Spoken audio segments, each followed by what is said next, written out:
نن ورځ بحث مو ځان کړی کرونا ویروس ته ده چې عامې روغتیا وزارت ویلي چې دا ګواښ لا ډېرېدی شي او که خلک ورته سپارښتنې عملي کړي او خلک ورته پاملرنه وکړي کیدای شي چې دا ګواښ راکم شي. په همدې تړاو باندې بحث لرو. په بحث کې راسره د عامې روغتیا د وزارت د غیر ساري ناروغیو د کنټرول رئیس ډاکټر سید حبیب اروال دی. ډاکټر صاحب تاسو ته ښه راغلاست. ژوندي اوسئ، خوشحاله اوسئ. ډاکټر صاحب لکه څنګه چې عامې روغتیا وزارت ویلي چې د دې ویروس د خپرېدو لا ډېره شته او که خلک سپارښتنې عملي کړي نو کیدای شي چې دا ګواښ راکم شي. نو څه دي چې دا ګواښ ډېرولی شي او څه دي چې دا ګواښ راکمولی شي؟ بسم الله الرحمن الرحیم. لومړی خدای وکړي چې دا د روژې د برکته دا ګواښ کم شي او کنټرول شي انشاءالله. خو هغه څه چې دا موږ تاسې دا ډېر وخت په دې باندې غږیږو او دا ګواښ کمولی شي هغه د خپله خلکو همکاري ده. یوازې حکومت هیڅکله دا کار نشي کولی چې په ټوله کې ټول کارونه وکړي او دوی دا کار کوي تر څو پورې چې خلک همکاري ونه کړي. ګورې موږ په دې پوهېږو چې دا د دولت دپاره یا د حکومتي موظفینو دپاره ډېره سخته ده او ډېر ښه کار نه دی چې خلکو ته په زور وایي چې تاسو مه ګرځئ یا کښېنئ یا کور ته لاړ شئ. اما دا خلک دي چې حکومتي مسؤلین مجبوروي. موږ خو بار بار دا خبره کړې چې که خلک خپل همکاري وکړي د خپل ځان د صحت دپاره د خپل ځان او خپلې کورنۍ د روغوالي دپاره نو دا شی امکان لري چې په افغانستان کې انشاءالله ډېر زر کنټرول شي. ځکه دا نښې داسې دي. خو که چېرته په وروستیو ورځو کې متاسفانه د قرنطین مسلې ته یا د کاربندیز مسلې ته خلکو توجه ونه کړه، ډېره عادي ورته ښکاره شوه. نو همدغه و چې تاسو ګورئ اوس په افغانستان کې 521 کیسونو ته دا ورسېدل. دا ټول کیسونه مثبت کیسونه او ورځ په ورځ خصوصا په کابل کې زیاتېږي، په نورو ولایتونو کې زیاتېږي. ولایات حتی اوس زه فکر کوم چې غیر 2-3 ولایتو نو ټول افغانستان ټول ولایت ته انتقال شو. نو دا د دې خلکو بې پروایي ده. ګورې دا ویروس د هوا کې نه ځي، دا خلک دي چې انتقالوي یو ځای نه بل ځای ته. نو دا په هغه شکل خطر باندې او په هغه صورت کې دا ګواښ کمیدی شي چې خلک مرسته وکړي. خلک د ډېرو هغه کومې سپارښتنې چې زموږ تاسو ته خوا نه ورته ویل کېږي لکه ډېر دوی ته عادي ښکاري. حتی بعضې دوستان داسې وایي چې موږ خو 5 وخته لمونځ او اودس کوو، دې کې شک نشته.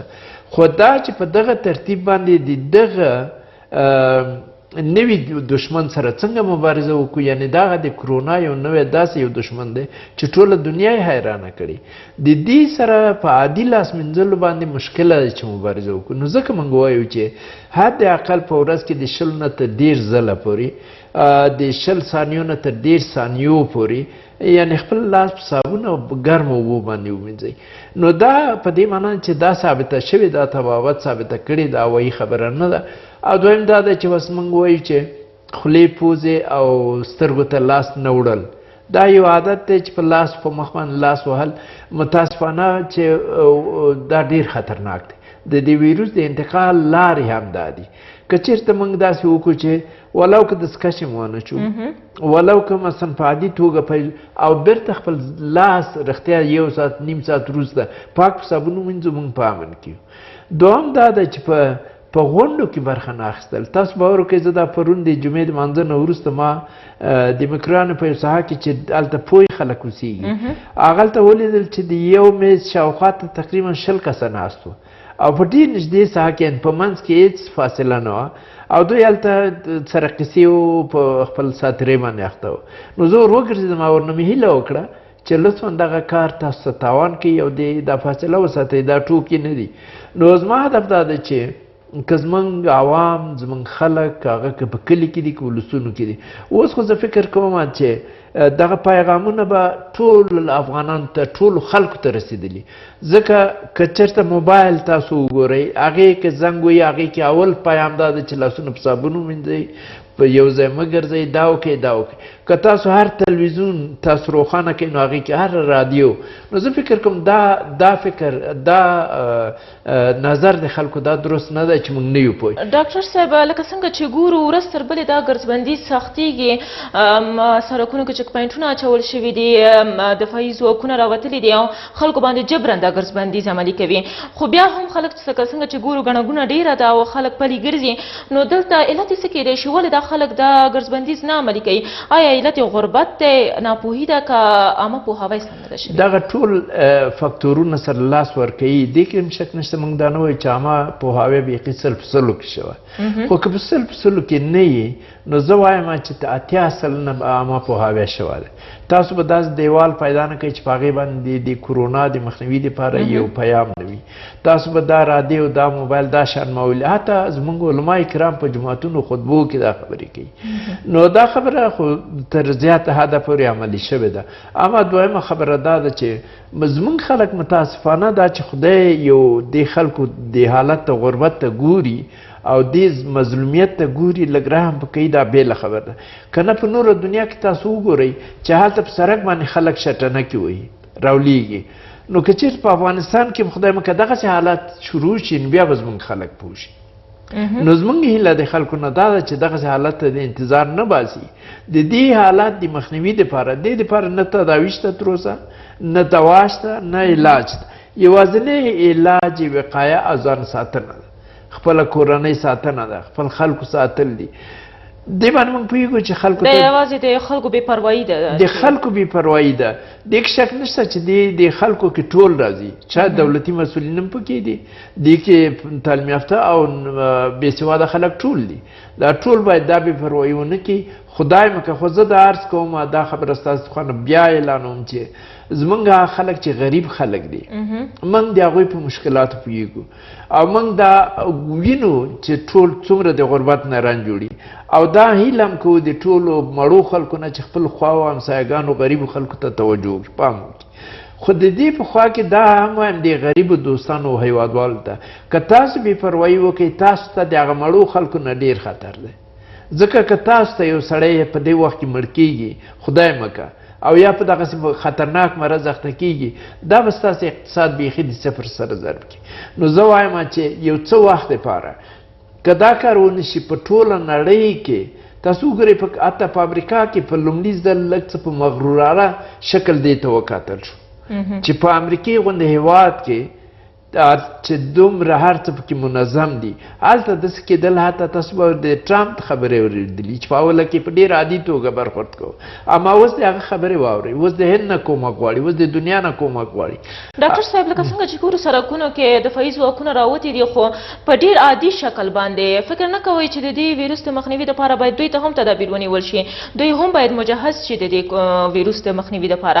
ولې تر اوسه دې برخه کې اقدام نه دی شوی؟ څوک وبخښئ تاسو ویلې؟ دفاعي ځواکونه، پولیسان.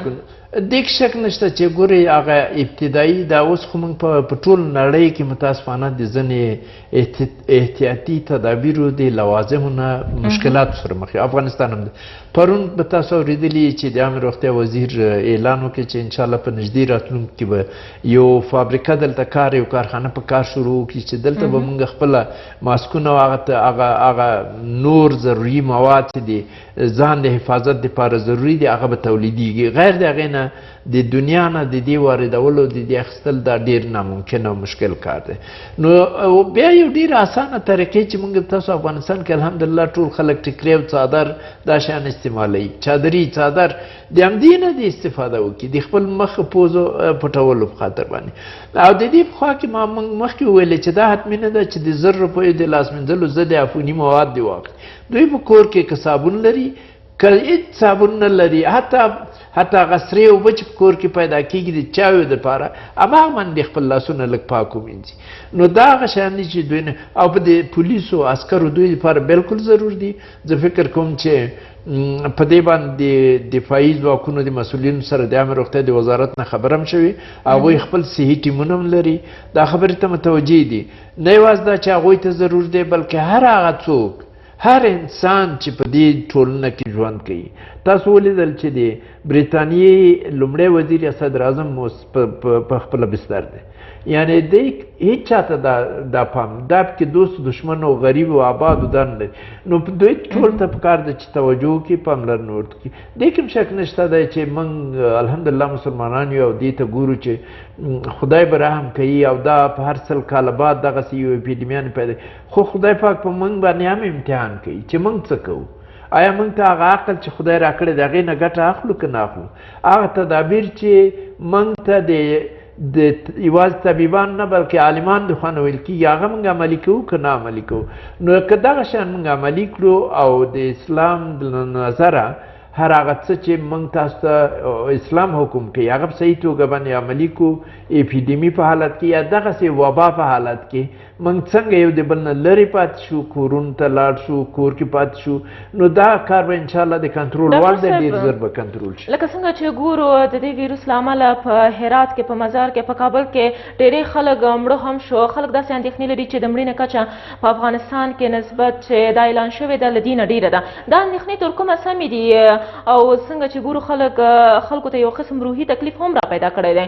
ویل کېږي چې عامې روغتیا وزارت د دې د خاطره چې خلک نور اندېښمن نه شي دا شمېر یې پټ کړی. ګورې زه به د یو ډاکټر په صفت او د عامې روغتیا د وزارت د یو غړي په صفت دا خبره ووایم چې د عامې روغتیا وزارت یا نور ډاکټران هیڅ وخت د هغه خبرو پټول نه کوي چې هغې کم ګټه نه وي. او دویمه دا د روحي موږ نه غواړو چې خلک روحي تکلیف سره مخ کړو، خو دا په دې معنی نه چې حقایق ورنه پټو. موږ دې کې شک نشته چې د معلومو پیښو مثبتو پیښو نه پیښې زیاتې دي.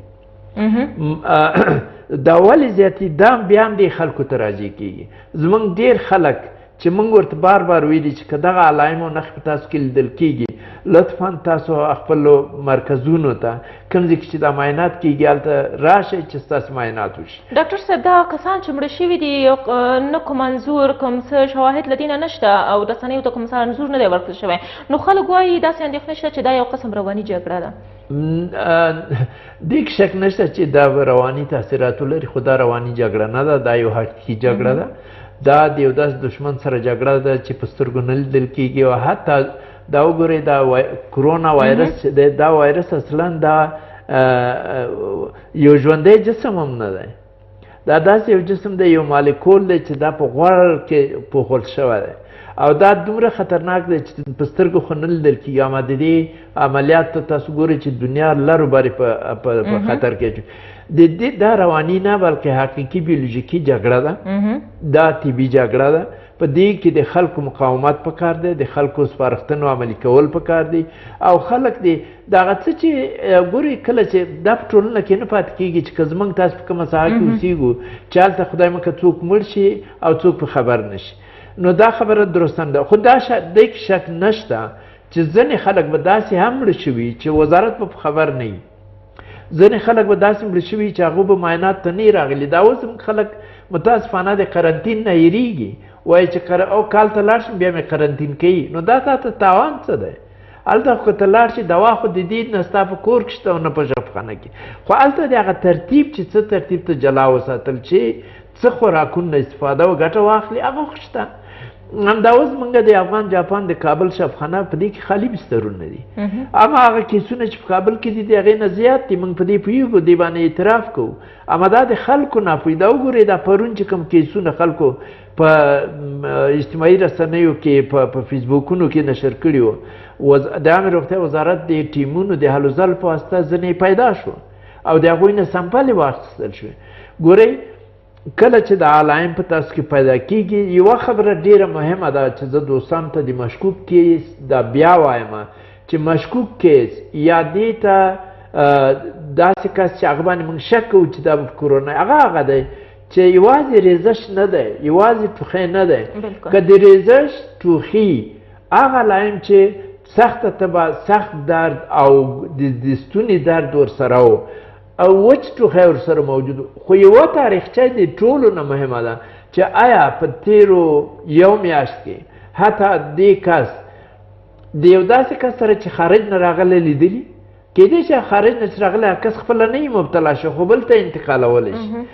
آیا د ده په کلي ولسو خپلوانو مکتب و دفتر کې داسې یو کس سره چې هغه مریض و هغه په دې مبتلا و هغه سره نږدې شوی دی دغه تاریخچه د حقیقي توګه ځان سره فکر وکړي هر سړی که دا علایم وي او داسې یو سابقه ولري نو دا د حتما لاړ شي د خپل وینې معایناتو لپاره چې تر څو د خپل هغه معایناتو لپاره چې ثابته شي چې دا خو دغه سمپل چې د خولې پوزې نه اخیستل کېږي چې خدای مکه دی په کرونا اخته دی که نه دی ډاکټر صاحب نورو هیوادونو کې د دې ویروس دپاره ځانګړې ډلې ځانګړې شوي دي تر څو چې په دې برخه کې څېړنې وکړي او حل لاره ورته پیدا کړي آیا افغانستان کې داسې کومه ډله ورته ځانګړې شوې ځکه چې یوازې عامه پوهاوی کفایت نه کوي حل لاره هم باید ورته وموندل شي په دې برخه کې چې څېړنې وکړي واکسین برخه کې او د تداوي برخه کې او دوا برخه کې یو شی به زه عرض کوم چې متاسفانه په افغانستان کې لکه څنګه چې په ټولو مسایلو کې موږ مشکلات لرو په دې کې هم لرو یعنی دلته ډیر هغه علمي تخنیکي